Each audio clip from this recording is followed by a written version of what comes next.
অনন্ত মহারাজ আর বেহরাব সিদ্দিকী ব্যাপার নয়। আইন যদি লঙ্ঘিত হয়, পুরো ইতিহাসকে যদি বিকৃত করা হয়, তার জন্য আইনের পথে চলবে। নেতাজি সুভাষচন্দ্র বোস সম্পর্কে ন্যূনতম অভিজ্ঞতা এনাদের বা জ্ঞান এনাদের নেই।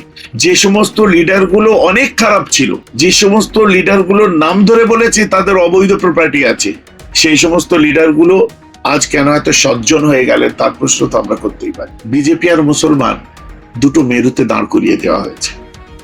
বিজেপি মানে মুসলমান নয়, মুসলমান মানে বিজেপি নয়, ঠিক আছে? কিন্তু বঙ্গভূমিতে থেকে আজও পর্যন্ত প্রমাণ করতে পারেনি যে মুসলমানরা কোনো আইনের ঊর্ধ্বে গিয়ে যে কোনো কিছু করেছে, আইনকে অমান্য করে তাদের বিরুদ্ধে সেই ধরনের পদক্ষেপ নিয়েছে। আপনারা প্রমাণ করতে পারবেন। তিনি তার ফতোয়ার মধ্যে পরিষ্কার মাইকে আজান সম্পর্কে তিনি মন্তব্য এবং ফতোয়াও দিয়েছেন। অতএব এই মাইকে আজান, তারস্বরে যে জায়গায় আজানের ওই জোরে আপনার তারস্বরের প্রয়োজন নেই, সেখানে আজান সম্পর্কে তিনি বারণ করেছেন। শুধুমাত্র যে সমস্ত বিষয় হটকেক হয়ে আছে, একটা শ্রেণী খাচ্ছে, তাদেরকে নিউজ তৈরির জন্য যেটা বলার ওদেরকে সেটা বলে খাওয়া আর করছি। এবং আপনার এই পুরস্কার বা আপনি যে নামে একটা জাতিকে বিশেষায়ন করছেন, আপনার ওই বিশেষায়ন করাকে আমি স্বাগত জানাচ্ছি। হ্যাঁ, জেহাদিরা জেহাদ করেছিল বলে ভারত স্বাধীনতা পেয়েছিল, আর সেই জেহাদিদের নাম দিল্লির ইন্ডিয়া গেটে ৯৭,০০০ নাম আজও লেখা আছে, যার মধ্যে হিন্দু, মুসলিম, বৌদ্ধ, খ্রিস্টান, শিখ, ইসাই সবার নাম আছে। যার জন্য নতুন একটা গভর্নমেন্ট এসছে, সবকা সাথ সবকা বিকাশ সবকা বিশ্বাস। ইহা তো এক কি সাথ এক কি বিকাশ এক কি বিশ্বাস, যে জিনিসটা আমরা দেখতে পাচ্ছি। বিগত কয়েকদিন ধরেই নেতাজিকে নিয়ে অনন্ত মহারাজ বিতর্কিত মন্তব্য করছেন, তারপর সেটাকে নিয়ে অনেকে সোচ্চার হচ্ছেন। এখন পর্যন্ত একজন গ্রেপ্তার হয়েছে, ঠিক বিষয়টিকে কেমন ভাবে দেখছেন? আমি মুখ্যমন্ত্রী তিনি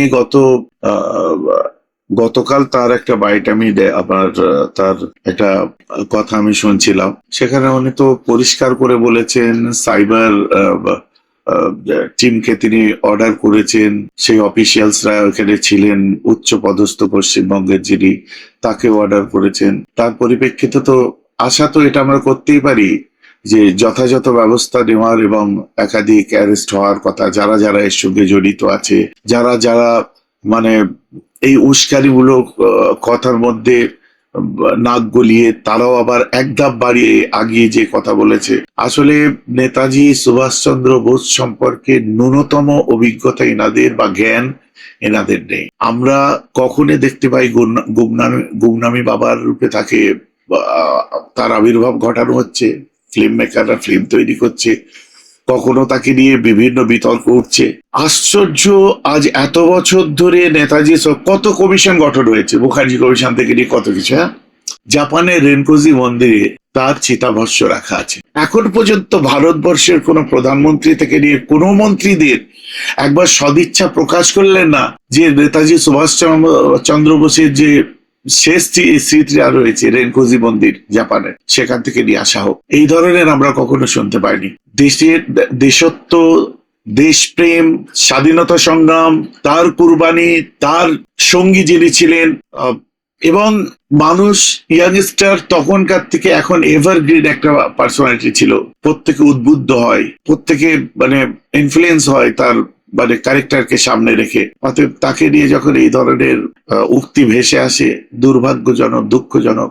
আমাদের ভালো লাগছে যে মাননীয় মুখ্যমন্ত্রী তিনি এটা স্টেপ নিয়েছে, তবে তার কথা অনুযায়ী কাজ হবে, এটাই আমরা আশা রাখবো। অনন্ত মহারাজকে গ্রেফতার করবে সেই সাহস কি দেখাতে পারবে বিজেপি? দেখুন, এখানে অনন্ত মহারাজ আর বেহরাব সিদ্দিকী ব্যাপার নয়। আইন যদি লঙ্ঘিত হয়, পুরো ইতিহাসকে যদি বিকৃত করা হয়, তার জন্য আইনের পথে চলবে। এখানে তো আমার জন্য আইন আলাদা নয়, আপনার জন্যও তো আলাদা করে দেখা হবে না, আর কাউকে তো আইনের ঊর্ধ্বে তো কেউ নয়, তাই না? রাজ্যে পালা বদলের পর আমরা নতুন ছবি দেখছি। একদিকে যেমন মাইক খুলে নিচ্ছে মসজিদ থেকে, এমন অভিযোগ আসছে, অপরদিকে মসজিদ, মাদ্রাসা, খানকাতে ফর্ম দেওয়া হচ্ছে। ঠিক বিষয়টাকে কেমন ভাবে দেখছেন? সংখ্যালঘু নির্যাতন কি সংখ্যা কি দিন দিন বাড়ছে বাংলায়? না, ফর্ম যে দেওয়া হচ্ছে আমার মনে হয় সেই ফর্মগুলো দিচ্ছে নিন, কিন্তু ওটা যে ফ্লাপ করতে হবে তার জন্য তারা যদি, যারা ফর্ম দিচ্ছে তারা যদি লিখিত ফরম্যাট দিয়ে দেয় যে আপনাদের ফর্মের সাথে আরো একটা কাগজে তারা লিখিত দিক যে এই ফর্মটা আপনারা ফ্লাপ করে আমাদেরকে জমা দিন, তবেই সেই সমস্ত ফর্ম গ্রহণ করা দরকার, তবেই সেই সমস্ত ফর্মের প্রতি গুরুত্ব দেওয়া দরকার। তা নাহলে দিচ্ছে নিয়ে নিন, যতক্ষণ পর্যন্ত আমাদের কাছে রিটেন ইনফরমেশন না আসছে ততক্ষণ পর্যন্ত আমরা এতে পা দিতে রাজি নয়। আর বাকি রইল এই যে আজান, এগুলো তো বাড়াবাড়ি, তারস্বরে যেমন মাইক বাজিয়ে আজানের বিরুদ্ধে আমরা একদম কোট অ্যান্ড কোট বলছি। যিনি মেজ হুজুর পীর কেবলা মুফতি আজম যাকে বলা হয়, পূর্ব ভারতের তিনি তদানীন্তন সময় থেকে তার 2002 পর্যন্ত অদ্বিতীয় একজন মুফতি ছিলেন, মুফতি আজম, বড় মুফতি তাকে বলা হতো। তিনি তার ফতোয়ার মধ্যে পরিষ্কার মাইকে আজান সম্পর্কে তার তিনি মন্তব্য এবং ফতোয়াও দিয়েছেন। অতএব এই মাইকে আজান তারস্বরে, যে জায়গায় আজানের ওই জোরে আপনার তারস্বরে প্রয়োজন নেই সেখানে আজান সম্পর্কে তিনিই বারণ করেছেন, তার বারণ আছে। আজান আপনি দিন, আহ্বান করুন, আজানটা কিন্তু নামাজ নয়, আজানটা হচ্ছে নামাজের দিকে বা ইবাদতের দিকে, আনুগত্যের দিকে আহ্বান করা, মসজিদে আসো সময় এসে গেছে, ঠিক আছে। এবারে সেটা ভারতীয় ন্যায় সংহিতা বলেন বা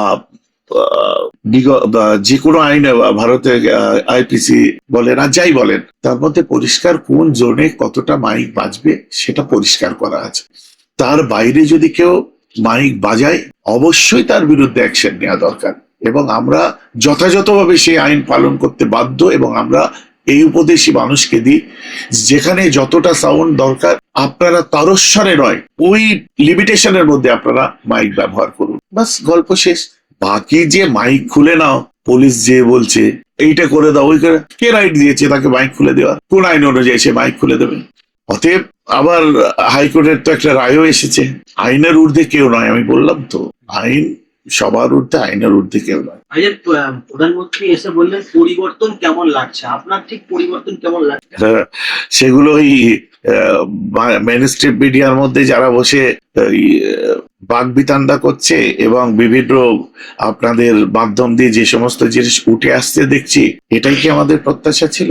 কখনো শুনতে পাচ্ছি বিভিন্ন, দেখুন, একটা কর্মসংস্থান নিয়ে, আমাদের দৈনন্দিন সমস্যা নিয়ে, বিভিন্ন বিষয় নিয়ে কোন রকম বা আর্থসামাজিক অবস্থা বঙ্গবাসীর, সেই সব নিয়ে কোনো কথাবার্তা নেই, কোনো আলোচনা নেই, কিছু নেই। শুধুমাত্র যে সমস্ত বিষয় হটকেক হয়ে আছে, একটা শ্রেণী খাচ্ছে, তাদেরকে নিউজ তৈরির জন্য যেটা বলার ওদেরকে সেটা বলে খাওয়া, সেই জিনিসটাই চলছে। কি ধর্মীয় সুশ্রী! আপনি একটা কথা পরিষ্কার করে বলুন তো, মাইকের বিধিনিষেধ যতটা আছে সেটা নিয়ে কথা বলতে গিয়ে কোনো লিডার, খুব ঠান্ডা মাথায় বুঝবেন, কোনো লিডার যখন, যে কোনো লিডার বর্তমান রুলিং পার্টির, তারা যখন এক্সপ্লেন করছে, কিভাবে এক্সপ্লেনেশন দিচ্ছে, মন্দির, মসজিদ, চার্চ, যে কোনো উপাসনা গৃহে জন্য এটা আপনার প্রযোজ্য। তারপরেই ভাষ্যটা কি আসছে, এটা বাংলাদেশ নাকি, এটা অমুক নাকি, এটা তমুক নাকি, এখানে কেন এইভাবে হবে, এটা অমুক। আরে সেই ঘুরে ফিরে ওই কথাটা বলার পরে দেখছি এটা তো মোটামুটি একটা সমান আইন সবাইকে দেখিয়ে দিলে আর কোনো এ থেকে কিছু ইস্যু তৈরি হবে না। একটা ধাক্কা ওদেরকে মারুন না। আমরা তো ধাক্কা খেয়ে অভ্যস্ত, আমরাও তো সংবিধান সম্মতভাবে চলতে পছন্দ করি, তার প্রমাণ এখন পর্যন্ত আমরা দিয়ে যাচ্ছি। টিল কুরবানি থেকে আরম্ভ করে বিভিন্ন ইস্যু এখন পর্যন্ত যেগুলো এসেছে, আমরা আমাদের ধৈর্যের পরিচয়, আইনকে যে সম্মান করি তার পরিচয় দিয়ে যাচ্ছি। উল্টো দিকে আপনি লক্ষ্য করে দেখুন তো, যে সমস্ত এসব কথা বললে পলিটিক্যাল কথা বলা হয়ে যায়, যে সমস্ত লিডার গুলো অনেক খারাপ ছিল, যে সমস্ত লিডার গুলোর নাম ধরে বলেছে তাদের অবৈধ প্রপার্টি আছে, সেই সমস্ত লিডার গুলো আজ কেন এত সজ্জন হয়ে গেলেন তার প্রশ্ন তো আমরা করতেই পারি। কেউ বলছেন যে মুসলিমরা আমাদের ভোট দেয়নি, হ্যাঁ দিইনি ভোট, আমার গণতান্ত্রিক রাইট, আমি কোথায় ভোট দেবো সেটা আমি বুঝি। কিন্তু আপনি যাকে ভোট আপনাকে যে ভোট দিয়েছে, আপনি তার মুখ্যমন্ত্রী শুধু, আর বাকি বঙ্গবাসীর নয়। আপনি তার জন্য এমএলএ, বাকি আর কারোর জন্য নয়। আপনি তার জন্য এমপি, বাকি আর কারোর জন্য না। এটাই তো সংবিধান বিরোধী কথাবার্তা। সংবিধানের আপনার অ্যাসেম্বলিতে যে শপথ নিয়েছে, সেই শপথ বাক্যের তো উল্টো কাজ করা হচ্ছে। তাহলে শপথটা নিয়ে আর কি দরকার ছিল? তারপরেও আমি বলে রাখি, ভোট দিয়ে না, রেট অফ পার্সেন্টেজ দেখুন। পরে অনেক বড় লিডাররাও মত চেঞ্জ করেছে যে হ্যাঁ, শেষ পর্যন্ত হ্যাঁ, ওদের ভোটও আমরা পেয়েছি। অতএব সব মিলিয়ে ওই সব বেটাকে ছেড়ে ওই বেড়ে বেটাকে ধর, একই রকমই একটা ব্যাপার হচ্ছে। সব থেকে দুর্ভাগ্য, আপনারা এক্ষুনি যেটা বসে আমার সঙ্গে কথা বলছিলেন, আলোচনা করছিলেন, তখন ক্যামেরা কেন অন করেন না আমি সেটা ভাবছিলাম। মুসলমানদের হয়ে প্রতিনিধিত্ব করবে কে? ওই তিনটে ব্যক্তি। ফতোয়াও তারা দেবে, উৎসাহ তারা করবে, খুঁজে খুঁজে দোষগুলো এদের তারাই বার করবে। ঠিক পেছনে একটা লেভেল আছে, এই অমুক পুরস্কার প্রাপ্ত পুরস্কারের প্রাপ্তি স্বীকার করেছে, তিনি অমুক জায়গায় ভূষিত, তিনি এই বাস মুসলিমদের এই তিনজন আছে, এই দুজন তিনজনের বাইরে আর কেউ নেই, বাস গল্প শেষ। তবে তারা যেটা জাজ করছে, তারা যেভাবে বলছে, মানুষের কাছে সেটাই বড় করে তুলে ধরা হচ্ছে। এটাই বোধহয় কৃষ্টি কালচার মুসলমানদের। এটাই শুনুন, বিজেপি আর মুসলমান দুটো মেরুতে দাঁড় করিয়ে দেওয়া হয়েছে। বিজেপি মানে মুসলমান নয়, মুসলমান মানে বিজেপি নয়, ঠিক আছে? কিন্তু বঙ্গভূমিতে থেকে আজও পর্যন্ত প্রমাণ করতে পারেনি যে মুসলমানরা কোনো আইনের ঊর্ধ্বে গিয়ে যে কোনো কিছু করেছে, আইনকে অমান্য করে তাদের বিরুদ্ধে সেই ধরনের পদক্ষেপ নিয়েছে। আপনারা প্রমাণ করতে পারবেন না। হ্যাঁ, পারবেন কোথায়? রাজনীতি করতে গিয়ে নাম হয়তো হিন্দু, নাম হয়তো মুসলিম তাদের হতে পারে, রাজনৈতিক স্বার্থ চরিতার্থের জন্য তারা যেটা করার সেটা করেছে। আর আমরা ধর্মীয় ভাবে যারা চলি, আজও পর্যন্ত আপনি এখানে বসে দেখলেন সর্বধর্ম সমন্বয়, ধর্মকে আত্মিক জায়গায় তার স্থান দিয়ে আমরা আমাদের মতো করে, ওই যে ভাই এসেছিলেন ও তার মতো করে, প্রত্যেকেই সবাই সবার মতো করে আমরা নিজেদেরটাকে পালন করে থাকি। তারপরে আবার আমরা একে অন্যের পরিপূরক হয়ে সামাজিক জীবনে বাঁচতে পছন্দ করি। এটা হচ্ছে আমাদের বাস্তব চিত্র। পলিটিক্যাল ক্ষেত্রে ঠিক তার উল্টোটা। কোনো জায়গায় কোনো কিছু হয়ে গেল, লাস্টে এনে জেহাদ, শেষ জেহাদির বাচ্চা। আমি তাদেরকে বলবো, এইসব সংলাপ, এইসব ডায়লগ গুলো দেওয়ার আগে তাদেরকে অপমান করবেন না, যারা জেহাদ করেছিল বলেই ব্রিটিশ সিংহের থাবা থেকে আমার ভারতবর্ষ রক্ষা পেয়েছে। জেহাদ মানে লড়াই, জীবন বাজি রেখে লড়াই করা। তার মধ্যে কিন্তু বিনয় বাদল দীনেশের নামও আছে, শহীদ আজম ভগৎ সিং এর নামও আছে, তার মধ্যে নেতাজি সুভাষ চন্দ্র বোসের নাম আছে, ক্ষুদিরাম বোসের আছে। দেশত্বের জন্য লড়াই করার তালিকার মধ্যে শ্যামাপ্রসাদ মুখার্জি থেকে আরম্ভ করে অনেকের নাম আছে। প্রত্যেকেই লড়াই করেছিল, ওটাকেই জেহাদ বলা হয়। অতএব আমি যদি আজ জেহাদির বাচ্চা হয়ে যাই, আমি স্বীকার করছি, এবং আপনার এই পুরস্কার বা আপনি যে নামে একটা জাতিকে বিশেষায়ন করছেন, আপনার ওই বিশেষায়ন করাকে আমি স্বাগত জানাচ্ছি। হ্যাঁ, জেহাদিরা জেহাদ করেছিল বলে ভারত স্বাধীনতা পেয়েছিল।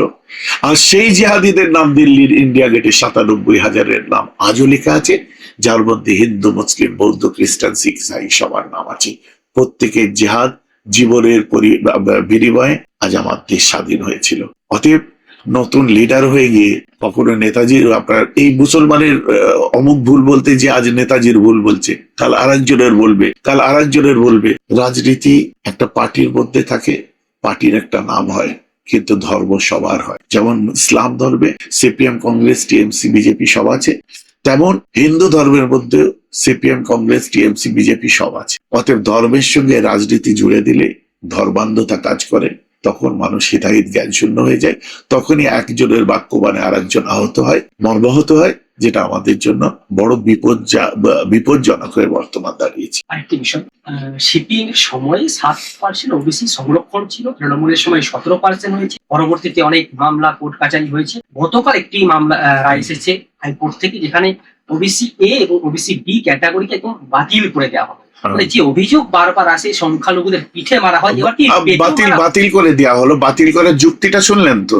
বাতিল করে দেওয়া হলো, বাতিল করার যুক্তিটা ওটা কি সংবিধান সম্মত যুক্তি দেখালেন? লিডাররা যে বাইট দিচ্ছেন, আপনারা তাকে যে ধরুন, তাকে যে বলুন, প্রশ্নটা করুন। আপনি যেটা বললেন মুসলমানরা ওবিসি আবার হয় কি করে, হ্যাঁ এরা তো এই যে কথাটা বলেছে একদম যোগ্য এবং খুব ভারপ্রাপ্ত যোগ্য লিডার, নেতা মন্ত্রী নয় হয়তো, যান তাকে যে জিজ্ঞাসা করুন যে আপনি কথাটা সংবিধান সম্মত ভাবে বলেছেন।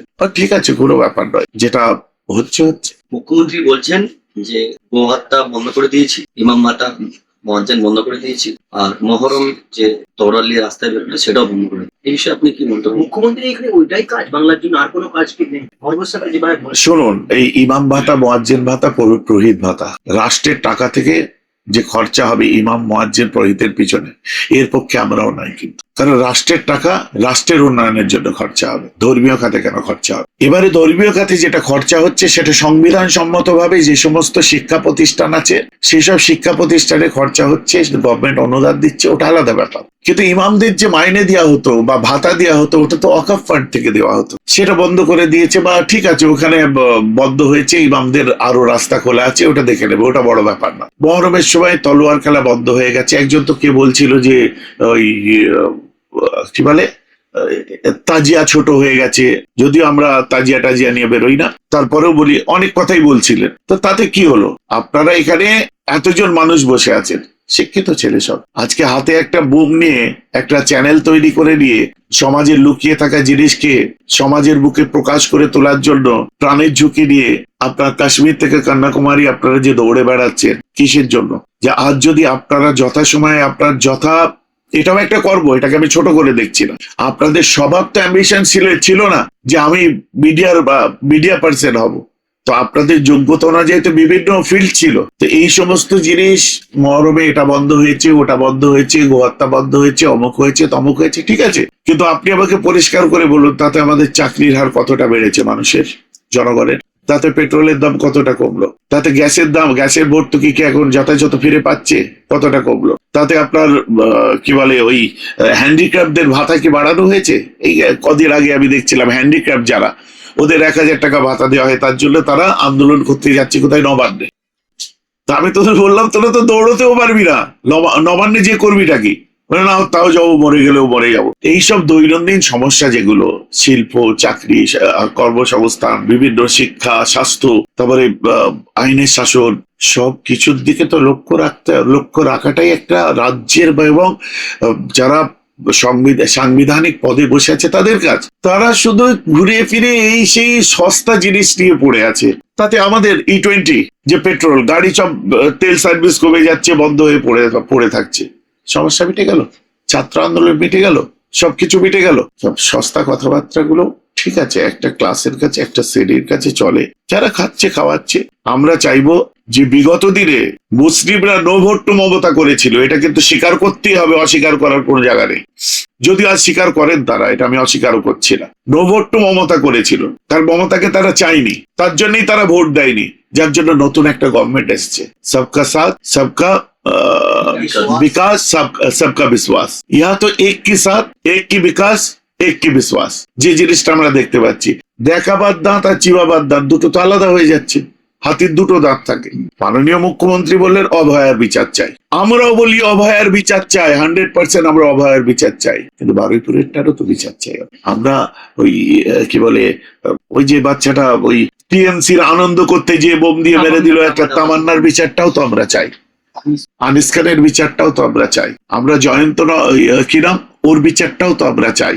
আমরা এই যে বেলুর মঠের আগে যে বাঁশতলায় যে পচা গলা দেহ বার হলো একটা নাবালিকার, সে বিচারটাও তো আমরা চাই। তো আমরা তো এটা হলেই তো আমরা এইগুলো সব শুনলেই তো আমাদের মনে হয় হ্যাঁ, সবকা সাথ সবকা বিকাশ সবকা বিশ্বাস, ঠিক আছে, হোপ ফর দ্য বেস্ট, আশা করি ভালো কিছু হবে। শেষ প্রশ্ন করে ওয়াকফ নিয়ে বললেন, তৃণমূল ক্ষমতায় থাকাকালীন বিজেপি কথা বারবার বলেছে যে হ্যাঁ তৃণমূল, যে ওয়াকফ তৃণমূলের নেতারা দখল করে রেখেছে, আমরা যদি কখনো ক্ষমতায় আসি সেটা আমরা তাদের হাতে তুলে দেবো। কিন্তু এখন অব্দি বিজেপি ক্ষমতায় 2 মাস প্রায় হয়ে গেল, সেই যে সুশব্দ নেই। সাফিয়া কন্টিনেন্টাল উদ্ধার হয়নি, সতীশ চন্দ্র নাকি আছে ওই যে ওটা উদ্ধার হয়নি, বিভিন্ন ওইসব উদ্ধার হয়নি। দেখুন, আশা নিয়েই তো মানুষ এগোয়, প্রতিটি মানুষ আশা নিয়েই তো এগোয়, আশা করা তো ভুল কিছু না। কিন্তু বর্তমান সময় এমন একটা জিনিস দেখতে পাচ্ছি, টিএমসি কে 15 বছর 34 বছরের ভূত তাড়া করেছিল, এখন ইদানিং করে স্টার্ট করেছে 15 বছরের ভূত এদেরকে তাড়া করছে। প্রত্যেক আলোচনার মধ্যেই সেটা দেখতে পাচ্ছি, ওরা এই করেছিল, আর ওরা ওই করেছিল বলেই তো উল্টে দিয়েছে। এটা তো ভাবা ভুল যে আজ বহু মুসলিমরা বিজেপির বহু লিডারের প্রতি তারা নিজেরা তাদের প্রতি কনভিন্স হচ্ছে, দে উইল কনভিন্সড কেন যে হ্যাঁ আমরা দেখতে পাচ্ছি এই লিডার গুলো ভালো কাজ করছে, না ঠিক আছে, অসুবিধা নেই। এগুলো সব লিডারদের যদি কনভিন্স করতে পারে তাহলে তো একটা সুন্দর পরিস্থিতি তৈরি হবে। কারণ কোনো পলিটিক্যাল দলের প্রতি তো আমাদের মায়াজ্ঞ নেই, আমরা লিডারকে চাই, প্রপার লিডিং, প্রপার লিডারশিপ। তো বাস আশা তো রাখতেই পারি। পাকিস্তানিরা মনে প্রাণে ভারতের শত্রু নয়, মোহন ভাগবত করছে RSS দেখুন, পাকিস্তানের প্রতি কোনো মায়াজ্ঞ আমার মধ্যে নেই। অত বড় মানুষ, তিনি কি বলেছেন সেটা আমি শুনিও নি, আমি মন্তব্য করতে পারবো না। তবে একটা জিনিস বলে দিই, পাকিস্তানের প্রতি আমাদের কোনো মায়াজ্ঞ নেই। কারণ পাকিস্তানের আমাদেরকে বারবার দেখিয়ে দেওয়া হয় যে পাকিস্তান ধর্মের ভিত্তিতে আলাদা হয়েছে, জিন্নাপন্থী, এই পন্থী ওই পন্থী, জিন্নার ভূত তাড়া করে। এরা জানেও না জিন্নাকে আমরা কপট মনে করি। এরা আদেও জানে না যে সব থেকে বেশি কপটতা জিন্নার মধ্যে থেকে বার হয়েছিল। স্বাধীনতার ইতিহাস যারা পড়েছে তারা জানে আমরা জিন্নাপন্থী নয়। ভারত যে একটা ধর্ম নিরপেক্ষ দেশ, তার মধ্যে প্রথম সিগনেচারটা কারা করেছে, তারপরে সিগনেচার করেছে মোল্লারা, মৌলানারা। প্রথম সিগনেচার কাদের ছিল, রাইট কারা দিয়েছিল, যারা পাকিস্তান বেছে নিয়েছে। এগুলো তো ইতিহাস, এগুলো তো আমাদের জানতে হবে। আমাদের বলুন যে আপনারা জিন্নাপন্থী কেন বলছেন? নবাব আপনি বলুন, আল্লামা ফজলে হক খায়রাবাদীর পন্থী আমরা, আশফাকুল্লাহ খানের পন্থী আমরা, বীর আব্দুল হামিদের পন্থী আমরা শাহনওয়াজ হোসেন পন্থী বলেন, আমরা বিনয় বাদল দীনেশ পন্থী বলেন, ক্ষুদিরাম বোস পন্থী বলেন, সেগুলো তো বলছেন না। এই যে নেতাজির কথা উঠলো, ওনার যে ছায়া সঙ্গে ছিলেন হাবিবুর রহমান পন্থী আমরা বলেন। অতএব দাগিয়ে দেওয়া খুব সহজ, কিন্তু 1:1 এগুলোকে প্রমাণ করা অনেক কঠিন। আমি বলবো আরো বেশি বেশি করে পড়াশোনা করুন, বিশেষ করে স্বাধীনতার ইতিহাসগুলো। যারা নেতৃত্ব দিচ্ছেন, লিডিং বা ছোটখাটো নেতা তৈরি হতে চাইছেন, স্বাধীনতার ইতিহাসটা ভালোভাবে পড়ুন। দেখবেন আপনাদের ভাই ছিলাম, আপনাদের ভাই আছি, আপনাদের ভাই থাকবে।